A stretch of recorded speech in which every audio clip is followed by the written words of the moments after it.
É emocionante a coisa de uma pessoa de 100 anos trabalhar. Eu te confesso que muitas das vezes eu não consigo acompanhar o ritmo de trabalho dele. Ele tem uma vida e uma saúde, eu não sei nem de que idade. É de idade mais moça que a minha. Essa dimensão da moderna tecnologia, que ele encampou totalmente na computação, ele está usando isso intensamente como se fosse um jovem arquiteto que descobriu um novo veio aí. Nós temos uma diferença de 40 anos de idade um para o outro e ele é o meu melhor amigo. Em relação às injustiças do mundo, sempre revoltado com as injustiças do mundo, mas nunca com as pessoas. Mas ele não é o amigo meu, ele é o amigo de todos. Você chega e de cara ele diz, não, senhor, tá lá em cima. Para mim, ele é a pessoa mais generosa que eu conheci na minha vida.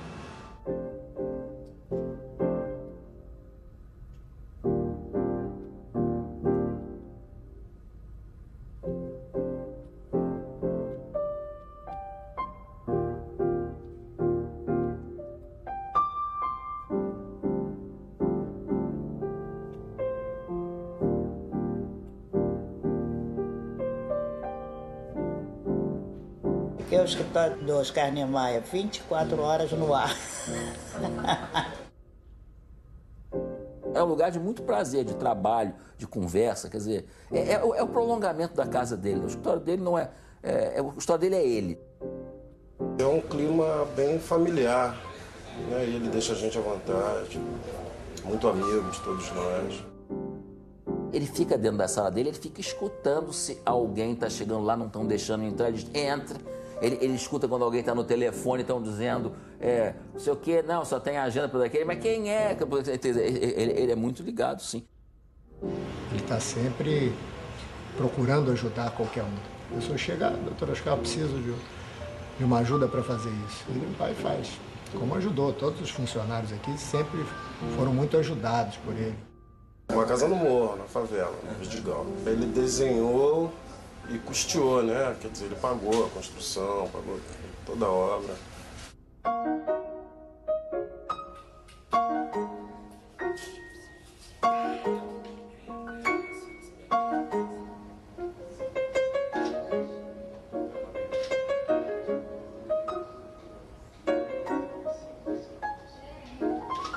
Vamos começar então. Oscar, que sugestão você daria hoje para a formação de um arquiteto, para a orientação desse jovem nesse mundo tão difícil que está se formando aí?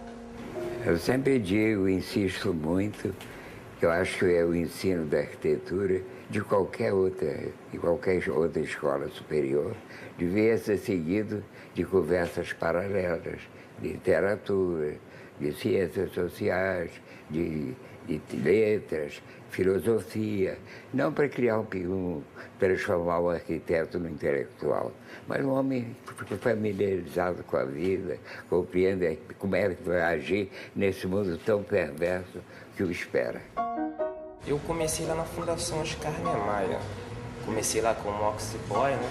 Depois apareceu a oportunidade de eu vir para cá. Estou fazendo arquitetura, estou no 6º período. É um prazer, né? Estar do lado do mestre. Eu costumo falar com meus colegas que a faculdade é só um complemento, né? Que a arquitetura mesmo eu estou aprendendo é aqui do lado dele. Eu tenho um trato com ele assim que por mês ele dá um livro para mim ler. Ele fala que todo arquiteto tem que saber ler, tem que se interessar pela leitura, né? Que antigamente eu só lia jornal, revista, né? E agora eu estou tendo o privilégio de estar lendo sempre um livro. De modo que eu acho que a leitura é o principal. O principal, toda a escola superior tem aula paralela de filosofia, de história, de letras, não é? Fugir da figura do especialista. A gente só conhece a carreira dele, o que ele tinha que saber para ser arquiteto ou médico. E até nesse mundo confuso que nós vivemos, cheio de ameaças, isso é mais importante. Eu vejo, por exemplo, quando o cubano vem aqui, eles todos são bem informados sobre a vida, sobre a pátria, sobre Cuba, sobre os ameaças de Cuba. Eles são progressistas, eles estão dentro da realidade. Se eles vierem um médico trabalhar aqui no Brasil, um médico cubano, ele vai exercer com muita competência a carreira dele. Mas ele também vai conversar sobre a vida. E nós vivemos no Brasil num momento em que isso é muito importante. Quando o Fidel Castro veio aqui, eu já trabalhava aqui, né? Nós tivemos aqui umas 50 pessoas, 50 amigos que vieram conhecer o Fidel, conversar um pouco com ele, foi por ocasião da Eco 92. Engraçado que quando ele saiu já daqui, era uma meia-noite e pouco. Foi engraçado que o elevador o social enguiçou. Então, ele teve que descer pelo elevador de serviço. E eu sei que teve algum problema que ele teve que passar dentro da casa do vizinho aqui embaixo. E teve que bater para poder ter acesso ao elevador de serviço. E aí falaram, quem é que está batendo? Aí falaram do lado de fora, Fidel Castro. Pô, o pessoal dentro deve ter, não entendeu nada, né? Ele tá de sacanagem, quando viu era ele. O prédio todo, acenderam as luzes e aplaudiam ele pela janela, foi uma coisa assim, fora de série. E eu fiquei muito surpreso, porque eu achava que o único comunista do prédio era o Oscar. Pelo jeito não, né? Pelo jeito não.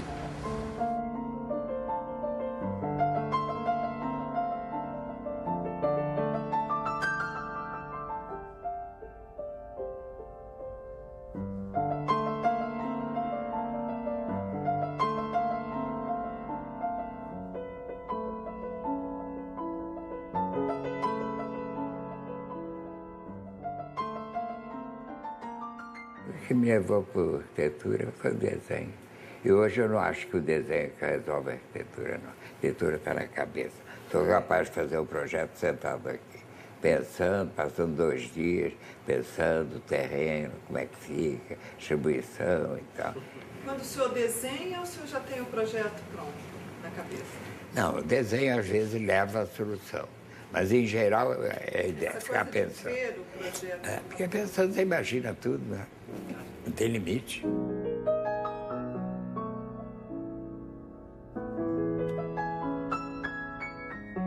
Agora, é lógico que o desenho dá prazer. Como eu gosto de pegar, ver o traço caminhar sobre a folha de papel contínua, quase sem parar. Né? É um prazer, né? Eu gosto de desenhar. Gosto de mulher. Gosto de desenhar mulher. Um dia o sujeito perguntou ao Malraux o que ele pensava dessa influência assim, para fazer as coisas. Ele disse que ele tinha um museu interior, né? Onde ele guardava tudo que ele viu e amou na vida. Né?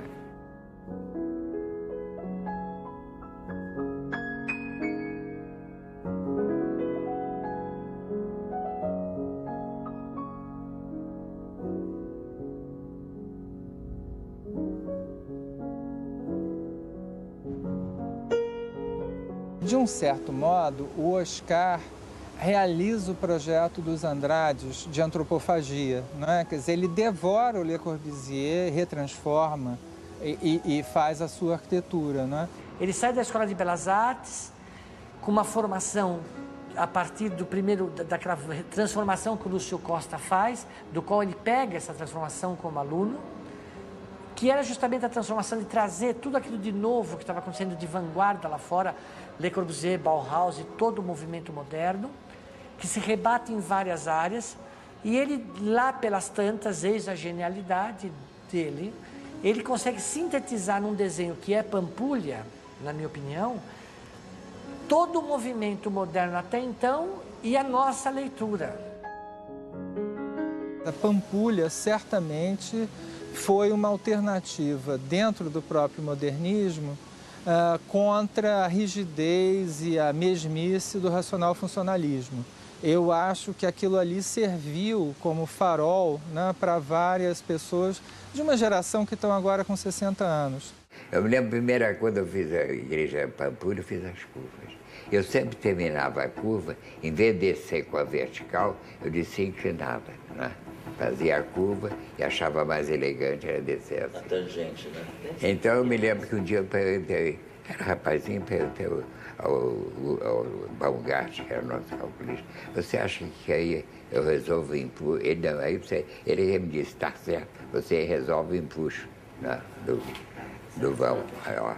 Eu considero uma coisa assim, simplesmente abismante de onde é que ele tirou a revolução que ele fez na arquitetura. Quer dizer, a Pampulha, a gente está habituado que já vê todo dia. Mas é uma revolução, ela jogou tudo no chão. Quer dizer, fez curvas, fez igreja como não podia fazer, fez cascas assimétricas, enfim, botou a estrutura como coisa aparente. Nada nem longínquamente próximo existia. Quer dizer, ele mudou absolutamente tudo. Eu acho a principal qualidade do arquiteto ele olhar para o papel e ver a coisa como se tivesse construído. Não é? Ele olha para o desenho de uma sala, imagina até com os móveis como ela vai ficar. Isso é saber prever o que ele gosta. Não é?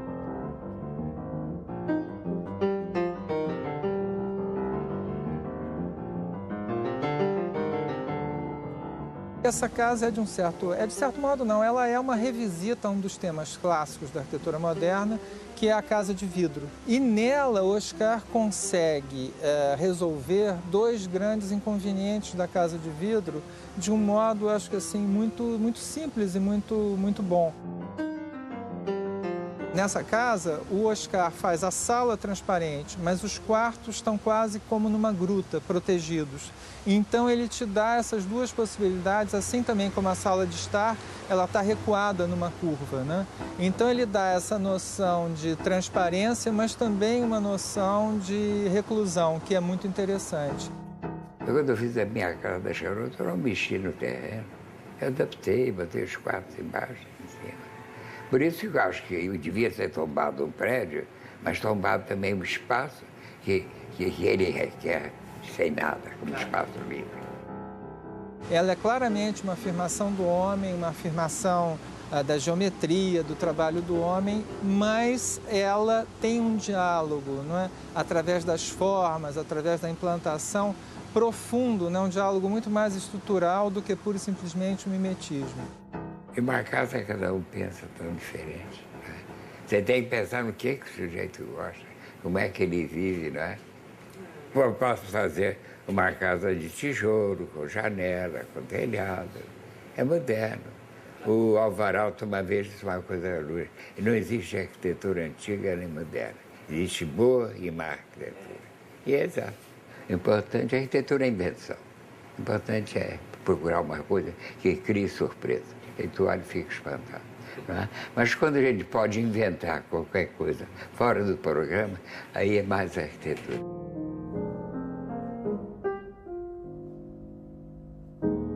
Eu fiz o Alvorada.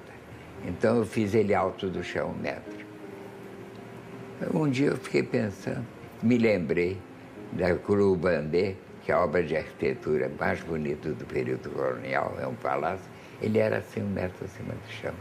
Às vezes uma coisa que sem saber você gostou daquilo, sabe?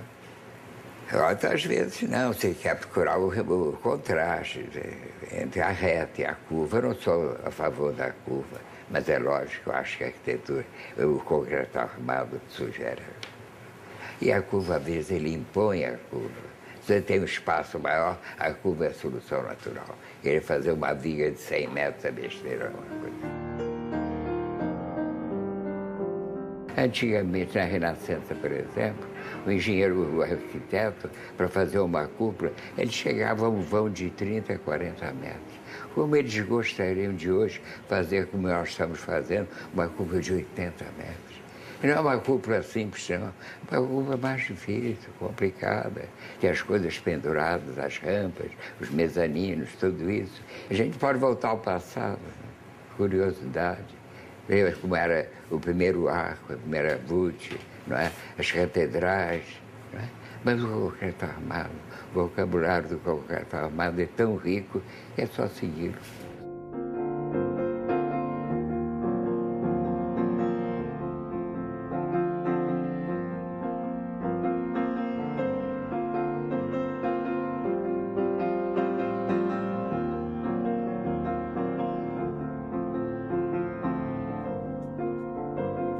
Eu fico abismado do senso artístico do Oscar é tão forte que ele tem uma intuição que as dimensões e soluções que ele imagina, dificilmente eu tenho que propor algum tipo de modificação. Acho que 90% dos casos eu apenas vou lá e digo amém, tá bom.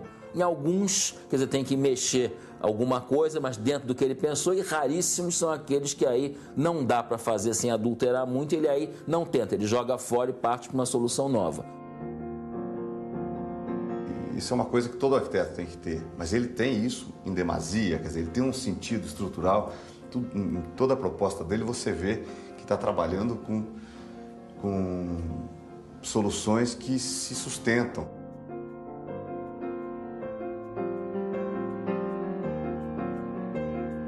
O Darcy Ribeiro dizia uma coisa interessante também, algum projeto que o Oscar fez na época, eu não me lembro o que era. Eu falei, o Oscar fez isso em meia hora, Darcy. Falou, fez não, meu irmãozinho. Ele fez isso em 45 anos. Ele já estava gestando. Deve um pouco isso. Vocês conhecem o Palácio da Itália, não é? Do Mondadori, não é? O Mondadori veio aqui me procurar. Me disse, Dona Maia, eu estive em Brasília e queria fazer a sede lá e queria que o senhor fizesse, se o senhor podia fazer com a colunata do Palácio do Itamaraty. Eu disse, tá bem, mas pensei comigo, é lógico que eu vou fazer diferente. E realmente fiz. As colunas lá, por exemplo, primeiro, a tendência de me mexer na coluna grega é engraçado, né? Eu me lembro na Renascença, que foi aqueles prédios do período da Renascença, tem o reticulado da fachada e tem a coluna grega de todo jeito. Então eles queriam mudar um pouco a coluna, mas ficava sempre no limite da coluna, o capitel, não é? Eles não sabiam como ia mudar a colunata. Eu mudei, fiz vãos diferentes. Fiz vãos de 15 metros, 7 metros, 3 metros. Dei a colunata um sentido assim mais musical, não é?